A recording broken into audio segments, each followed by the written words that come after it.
Orang sekarang dah tak kerti bawa kereta Bukan apa, semalam dekat Melaka ada kemalangan. Lepas tu yang langgar tu anti lah Cina. Yang aku pelik, dia dah langgar, lepas tu dia boleh heret 25 meter. Takkan tak perasan. Benda tu dekat roundabout tau. Kau kalau nak masuk kau kena pastikan kereta memang tak ada kat situ baru kau jalan.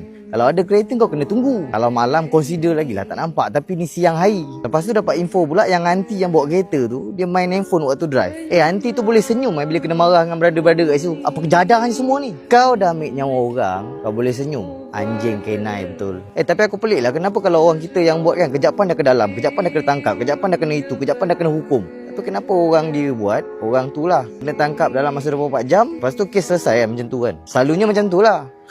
Yang ada ni tak, kabel charger Type-C. Harap sangatlah dia beri hukuman dengan seberat-beratnya. Kita tak adalah cakap hutang nyawa dia balas dengan nyawa, tapi harap sangat ada keadilan untuk keluarga mangsa. Yang mana tengah free tu, tolonglah sedekahkan Al-Fatihah. Semoga rohnya dicucuri rahmat dan ditempatkan di kalangan orang yang beriman.